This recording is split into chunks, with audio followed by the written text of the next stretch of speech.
Hi guys, this is Shivam sir. Welcome to Kalyan Agriculture Institute. Today we'll discuss about parts of pronoun. Parts of pronoun में इसके पहले हमने जो है आपको personal pronoun, demonstrative pronoun, indefinite pronoun, interrogative pronoun और distributive pronoun के बारे में हमने पढ़ा दिया है। हम बात करेंगे पॉजिटिव प्रोनाउन और रेसिप्रोकल प्रोनाउन की। ठीक है।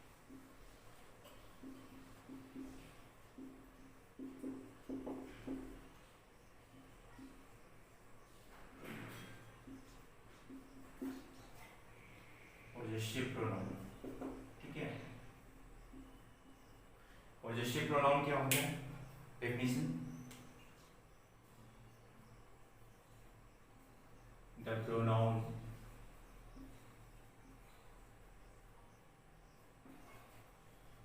that shows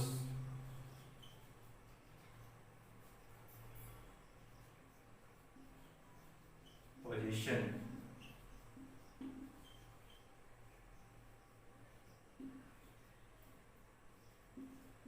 is called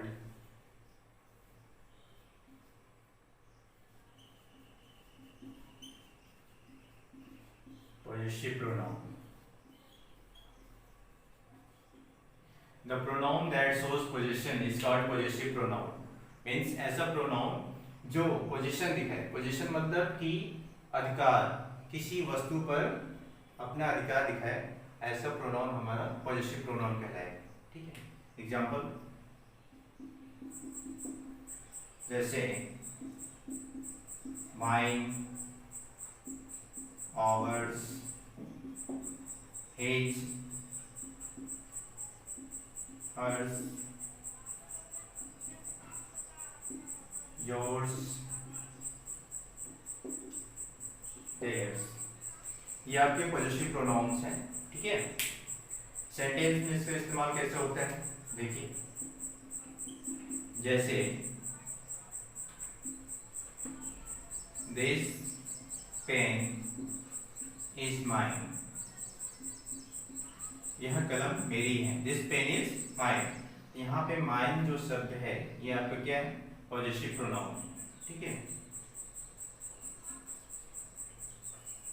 दूसरा एग्जांपल जैसे that book is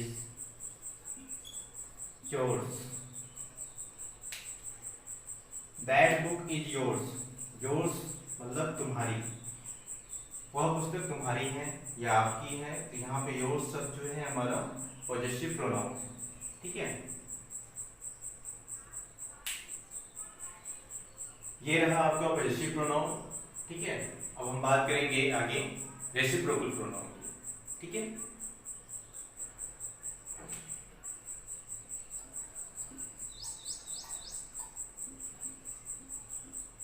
reciprocal pronoun,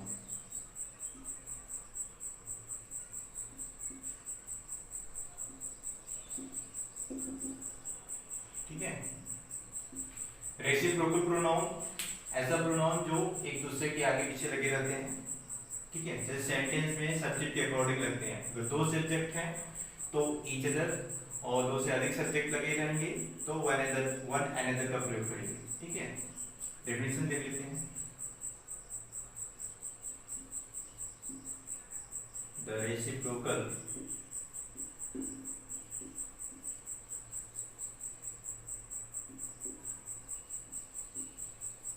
pronoun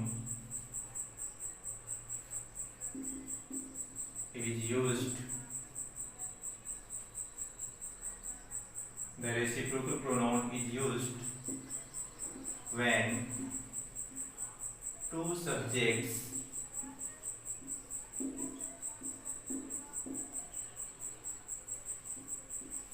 act in same way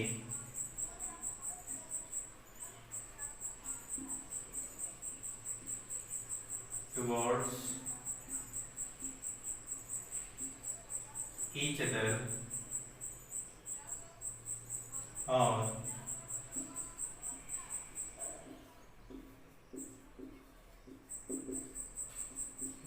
subjects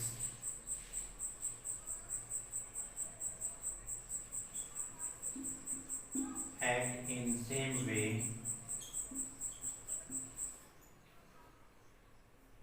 to one another। ठीक है, रेसिप्रोकल प्रोनाउन ऐसा प्रोनाउन है, रेसिप्रोकल प्रोनाउन इज यूज्ड, इसका इस्तेमाल तब किया जाता है जब two subjects act in same वे, जब किसी सेंटेंस में दो सब्जेक्ट्स यूज किए गए हों तो हम वहां पे कौन से रेसिप्रोकल प्रोनाउन यूज करेंगे, ईच अदर। ठीक है, या more subjects act in same way to one another. अगर दो से ज्यादा सब्जेक्ट्स यूज किए गए हैं तो हम वन अनदर का प्रयोग करेंगे। दो प्रोनाउन है तो ईच अदर, और दो से अधिक सब्जेक्ट्स हैं तो वन अनदर का प्रयोग करेंगे। ठीक है, एग्जांपल देखते हैं।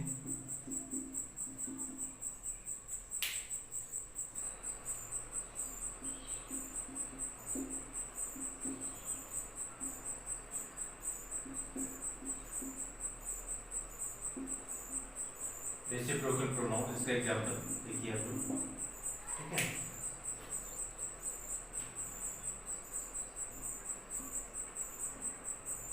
John and Mary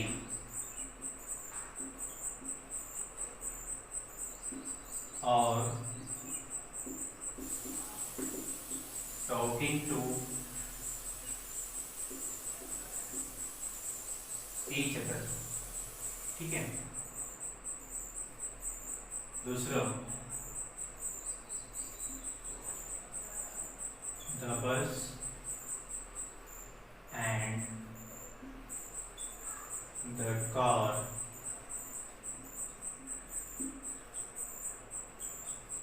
collided each other। Wisdom, the students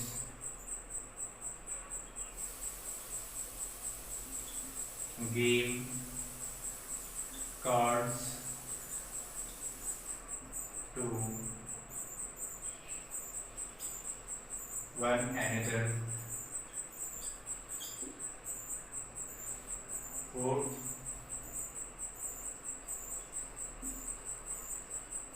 the people help one another in hospital। ठीक है, तो हमने यहाँ बताया था रेसिप्रोकल प्रोनाउन में कि जब दो सब्जेक्ट्स आपकी यूज होते हैं किसी सेंटेंस में, जब दो सब्जेक्ट्स यूज होंगे, देखिए आप, जॉन पहला सब्जेक्ट, मैरी दूसरा सब्जेक्ट, जब दो सब्जेक्ट यूज होंगे, ठीक है, तो हम कौन से प्रोनाउन को यूज करेंगे, ईच अदर। ठीक, John and Mary are talking to each other। The bus पहला सब्जेक्ट, the car दूसरा सब्जेक्ट, कोलिडेड मतलब टक्कर हो जाना, बस और कार की क्या हो गई, टक्कर हो गई है। each other एक दूसरे, तो मतलब जब पहला सब्जेक्ट और दूसरा सब्जेक्ट, दो सब्जेक्ट यूज हुए हैं तो हम कौन से प्रोनाउन का यूज करेंगे, each other। ठीक है, और जब दो से अधिक सब्जेक्ट यूज हों, स्टूडेंट्स दो से अधिक सब्जेक्ट हैं, पीपुल ये भी दो से अधिक हैं, तो इनके लिए हमने कौन सा प्रोनाउन यूज किया है, वन अनदर। ठीक है, जब दो से अधिक सब्जेक्ट यूज हों तो वन अनदर का यूज करेंगे, और जब दो सब्जेक्ट यूज हों तो ईच अदर का। तो यहाँ पे ईच अदर का इस्तेमाल कब करना है और वन अनदर का इस्तेमाल कब करना है, दोनों में क्या डिफरेंस है हमने यहाँ पे बता दिया आपको कि जब दो सब्जेक्ट यूज हैं तो ईच अदर, दो से अधिक हैं तो वन अनदर। ठीक है, अब चलते हैं नेक्स्ट टॉपिक पर, रिफ्लेक्सिव प्रोनाउन। Reflexive pronoun 9।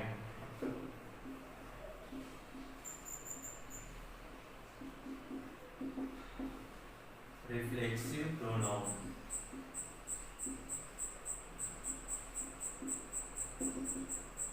ठीक है।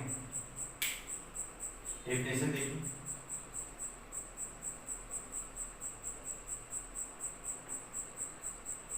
इन reflexive pronoun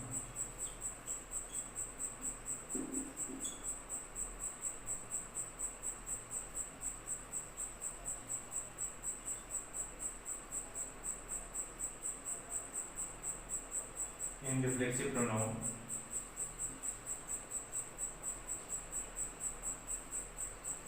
doer of the action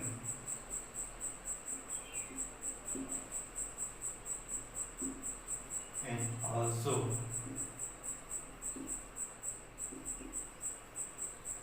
the receiver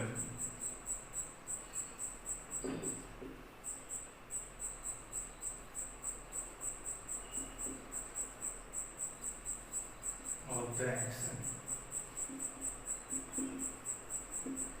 In reflexive pronoun, the doer of the action is also the receiver of the action। मतलब कि जो सब्जेक्ट है, ठीक है, doer of the action is also the receiver of the action. जो subject का प्रभाव खुद ऑब्जेक्ट पर पड़ता है, ठीक है। जैसे example, my self, your self,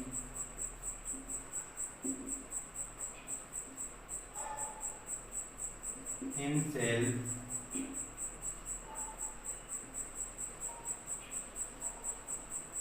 herself,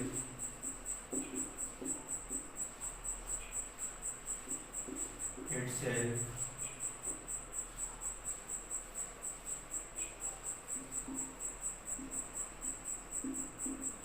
themselves,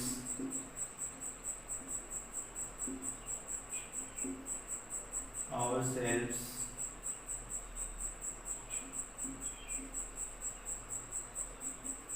yourselves, ठीक है। रिफ्लेक्सिव प्रोनाउन ऐसा प्रोनाउन है, ठीक है, जिसमें सब्जेक्ट जो एक्शन करता है, जो सब्जेक्ट एक्शन करता है उसका प्रभाव खुद पर ही पड़ता है, ठीक है। जैसे my self, your self, himself, herself, itself, himself, themselves, ourselves, yourselves. Subject के एक्शन का प्रभाव हुआ खुद पर ही पड़ता है, ऐसे प्रोनाउंस को हम कहते हैं रिफ्लेक्सिव प्रोनाउन। ये सारे जो वर्ड हैं, ये सभी वर्ड्स रिफ्लेक्सिव प्रोनाउन में यूज होते हैं और इन्हीं सभी वर्ड्स का इस्तेमाल हम एम्फैटिक प्रोनाउंस में भी यूज करते हैं, ठीक है। तो ये जो वर्ड्स दिए गए हैं, ये कब रिफ्लेक्सिव प्रोनाउन में यूज होंगे और कब एम्फैटिक प्रोनाउन में यूज होंगे, इनको हम वर्ड्स के बेसिस पर नहीं बता सकते हैं। इनका इस्तेमाल, इनका फंक्शन जो है सेंटेंस में किस तरह किया गया है, उसको हम देखकर ही बताएंगे कि ये एम्फैटिक प्रोनाउन कब है और रिफ्लेक्सिव प्रोनाउन कब है, ठीक है। तो फिलहाल अभी हम रिफ्लेक्सिव प्रोनाउन के बारे में बता रहे हैं। तो अब हम जान लेते हैं कि ये सब्जेक्ट के ये जो प्रोनाउंस है किस सब्जेक्ट से बने हुए हैं, ठीक है। इसका हम एक टेबल बना रहे हैं, आप लोग उस टेबल को देख लीजिए। आइए एक टेबल के माध्यम से हम यह समझते हैं कि किस सब्जेक्ट का कौन सा रिफ्लेक्सिव प्रोनाउन होता है, ठीक है। देखिए, एक कॉलम यहाँ बनाएंगे सब्जेक्ट, यहाँ बनाएंगे रिफ्लेक्सिव प्रोनाउन,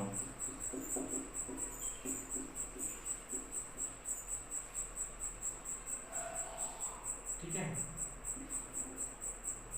आई क्या बनेगा reflexive pronoun, my self,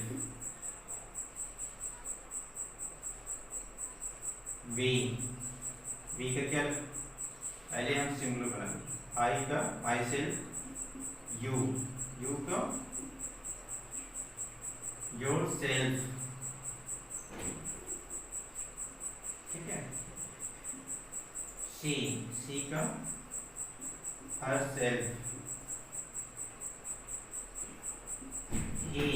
he का हिमसेल्फ, it का itself, they का themselves, we का ourselves। ठीक है, अगर सब्जेक्ट आपका आई है तो वो उसका रिफ्लेक्सिव प्रोनाउन बनेगा माई सेल्फ। यू है योर सेल्फ, और यू सिंगुलर में है तो योर सेल्फ। ठीक है, अगर प्लूरल में है तो क्या बनेगा योर सेल्व्स। ठीक, सी का हर सेल्फ, ही का हिमसेल्फ, इट का इटसेल्फ, दे का देमसेल्व्स, वी का आवरसेल्व्स। जो प्लूरल है उसमें सेल्फ्स जोड़ेंगे और जो सिंगुलर होते हैं उसमें हम सेल्फ जोड़ेंगे। ठीक है, तो सिंगुलर में सेल्फ जोड़े और प्लूरल में हम क्या जोड़े सेल्फ्स। तो ये सब्जेक्ट और ये हमारे रिफ्लेक्सिव प्रोनाउन है। ठीक है, आइए एग्जांपल देखते हैं सेंटेंस में इस्तेमाल कैसे होता है। ठीक है, ऐसे तो वर्ड तो एम्फेटिक में भी यूज होंगे और रिफ्लेक्सिव में भी यूज होंगे, लेकिन सेंटेंस में किस तरह से रिफ्लेक्सिव प्रोनाउन कहाँ पे यूज होंगे ये हम देखते हैं। जैसे आई एंजॉयड, आई है तो कौन सा प्रोनाउन लगाएंगे माई सेल्फ। ठीक, ही एंजॉयड, ही है तो कौन सा प्रोनाउन लगाएंगे, देखेंगे यहां से ही का himself.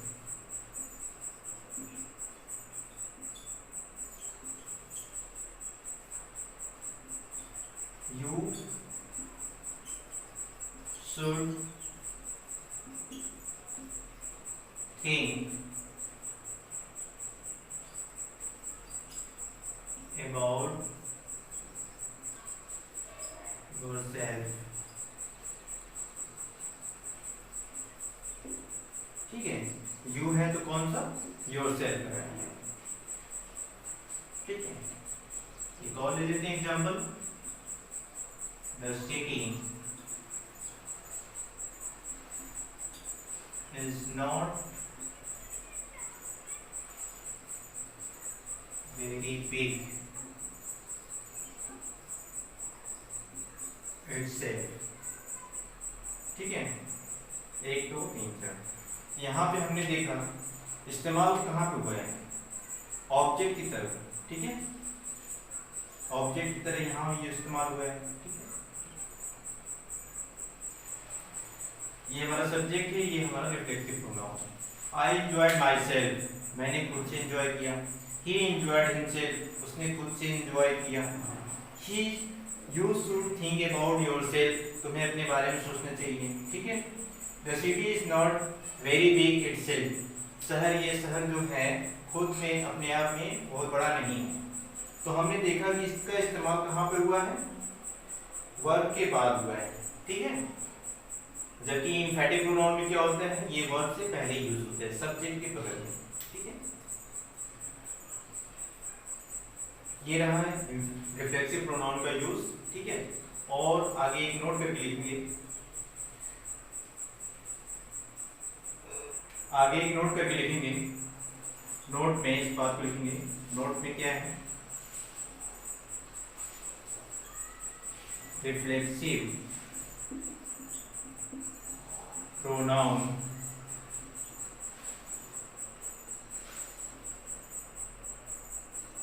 do not reflexive pronouns do not use in the place of subject। ठीक है, रिफ्लेक्सिव प्रोनाउंस का इस्तेमाल सब्जेक्ट के स्थान पर नहीं होता है। जैसे myself is रवि। ठीक है, ये आपका क्या है wrong sentence.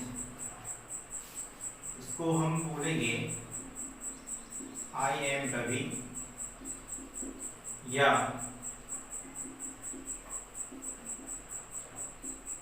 My name is Ravi. ठीक है, तो रिफ्लेक्सिव प्रोनाउन का इस्तेमाल जो है हम सब्जेक्ट के स्थान पर नहीं कर सकते, ये क्या है आपका गलत हो जाएगा। इसको हम क्या कह सकते हैं, आई एम रवि या फिर माय नेम इज रवि। ये माई सेल्फ अगर बोलेंगे माई सेल्फ इज रवि तो ये आपका ग्रामेटिकली क्या है, रॉन्ग। ये रहा हमारा रिफ्लेक्सिव प्रोनाउन और इसकी यूसेज। ठीक है, अब चलते हैं नेक्स्ट टॉपिक पर, एम्फैटिक प्रोनाउन। तो पार्ट्स ऑफ प्रोनाउन में लास्ट पॉइंट है आपका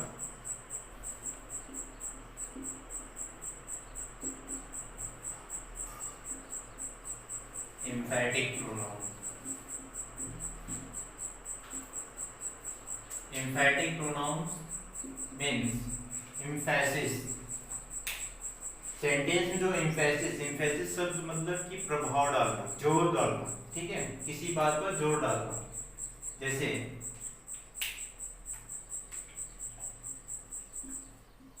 प्रोनाउन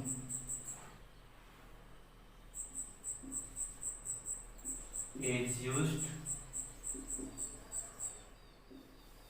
for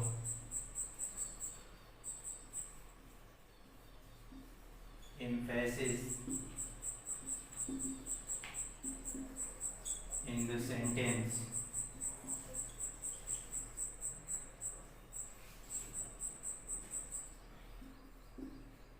is called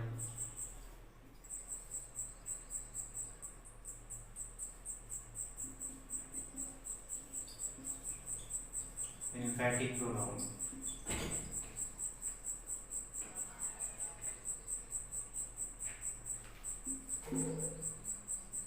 ठीक है, pronoun is used for emphasis. Emphasis मतलब जोर डालना, जोर देना किसी बात पे। ठीक है,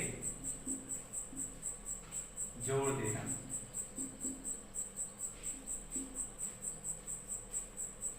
जैसे example,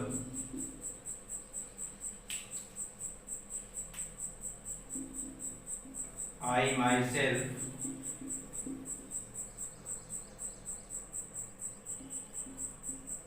cleaned the room।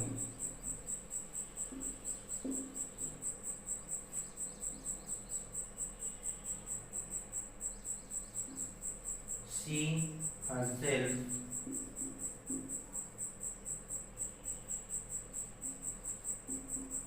cooked food।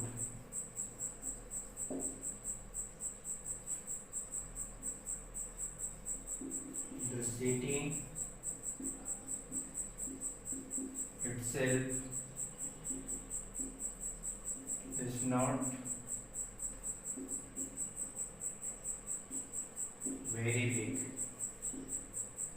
ठीक है, इस सेंटेंस में देखिए, I myself clean the room, मैंने खुद से रूम को साफ किया। यानी कि खुद पर जोर दिया जा रहा है, इस पे माई सेल्फ पे, आई माई सेल्फ, यानी मैंने खुद से रूम को क्या किया है, क्लीन किया है। तो इस पे जोर दिया जा रहा है माई सेल्फ पर। तो ये तुरंत इसको जो है सब्जेक्ट के बगल में रखा गया है, तो इस वजह से ये जो है आपका एम्फैटिक प्रोनाउन। ठीक है, सी हरसेल्फ कुक फूड, उसने खुद से भोजन बनाया। तो यहाँ पे वह खुद पर जोर दे रही है, खुद जोर दे रही है, हरसेल्फ। हरसेल्फ वर्ड जो है आपका एम्फैटिक प्रोनाउन हो गया। ठीक है, the city itself now is not very big. तो सिटी जो है खुद अपने आप में जो है बड़ा शहर नहीं है। तो यहाँ पे ऐसे वर्ड्स जो एम्फेसिस कर रहे हैं, खुद को जोर दे रहे हैं किसी बात पे, वही हमारे जो है एम्फैटिक प्रोनाउन है। जैसे I myself, she herself, the city itself. ठीक है, ऐसे वर्ड जो एम्फैटिक प्रोनाउन हैं उन्हें सब्जेक्ट के तुरंत बाद रखा जाता है। ये जो है वर्ब से पहले आता है। ठीक है, और जबकि हमने इसके पहले बताया था इसके पहले रिफ्लेक्सिव प्रोनाउन बताया था कि ये जो यही वर्ड आपकी वर्ब के बाद यूज होते हैं एज अ ऑब्जेक्ट। ठीक है, तो वहां पे ये आपके रिफ्लेक्सिव प्रोनाउन होते हैं। अगर ये सब्जेक्ट पर जोर दें और तुरंत सब्जेक्ट के बाद में आए तो यहाँ पे ये आपकी एम्फैटिक प्रोनाउन यूज है। तो दोनों में डिफरेंस क्या है? इसी सेंटेंस को हमने बताया था माई सेल्फ, अगर यहाँ पे यूज करें तो रिफ्लेक्सिव प्रोनाउन हो जाएगा, और हम अगर आई के बाद सब्जेक्ट के बाद यहाँ पे यूज करें तो एम्फैटिक प्रोनाउन हो जाएगा। यही रिफ्लेक्सिव प्रोनाउन और एम्फैटिक प्रोनाउन में यही डिफरेंस है, जबकि वर्ड्स दोनों देखने में सिमिलर होते हैं। ठीक है, तो फ्रेंड्स आज के वीडियो में हमने पार्ट्स ऑफ प्रोनाउन के सभी टॉपिक कंप्लीट किए हैं। तो अगर आपने कोई भी टॉपिक मिस किया है तो इसके पहले वीडियो में आप जाकर देख सकते हैं। ठीक है, और नेक्स्ट वीडियो में हम मिलेंगे एडजेक्टिव के साथ। Thanks for watching my YouTube channel and next video मिलते हैं फिर। ओके।